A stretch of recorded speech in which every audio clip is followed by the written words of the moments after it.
What is the history of schizophrenia's diagnostic criteria? Imagine trying to define a complex puzzle that changes shape over time. That's what the history of how doctors diagnose schizophrenia has been like. It all started in the late 1800s when psychiatrists first tried to describe mental illnesses systematically. Back then, Emil Kraepelin used the term dementia praecox to describe a condition marked by early mental decline and a worsening course. But in 1900, Swiss psychiatrist Paul Eugen Bleuler introduced the word schizophrenia, which means split mind.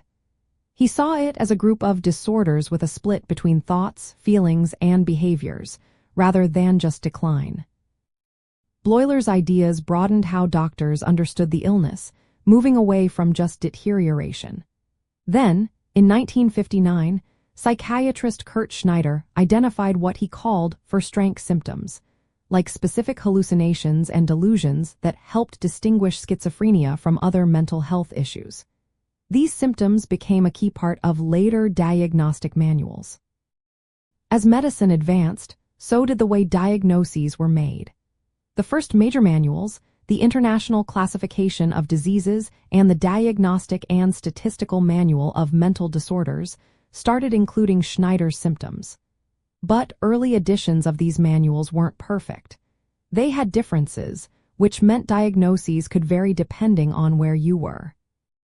In the 1970s, concerns grew about how reliable these diagnoses really were. Studies showed that in the United States, more people were diagnosed with schizophrenia than in Europe. The famous Rosenhan experiment in 1970 also revealed how subjective and inconsistent psychiatric diagnoses could be. This led to a push for clearer, more precise criteria.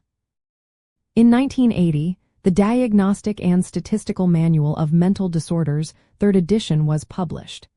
It introduced specific, step-by-step criteria to make diagnosis more consistent. It required certain symptoms to last for at least 1 month, with the overall illness lasting at least 6 months. It also added the need for social or work problems to qualify. Later, in 1994, the 4th edition of the manual refined these rules further. It emphasized that symptoms like hallucinations or disorganized speech must be present for at least 1 month, with the total illness lasting 6 months. It also made sure that symptoms caused real trouble in daily life. The International Classification of Diseases 10th edition focused more on the classic symptoms, especially Schneider's first-rank symptoms, and required only about 4 weeks of symptoms, without the 6-month rule. Today, the latest version of the Diagnostic and Statistical Manual of Mental Disorders, the 5th edition text revision, keeps the focus on having at least 2 core symptoms like hallucinations, delusions, disorganized speech, or negative symptoms for 6 months.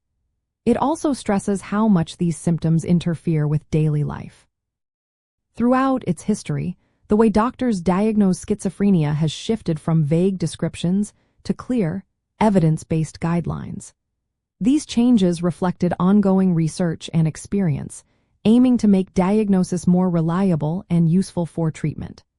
Understanding this history helps us see why diagnosing schizophrenia is still a complex process and why the criteria keep evolving.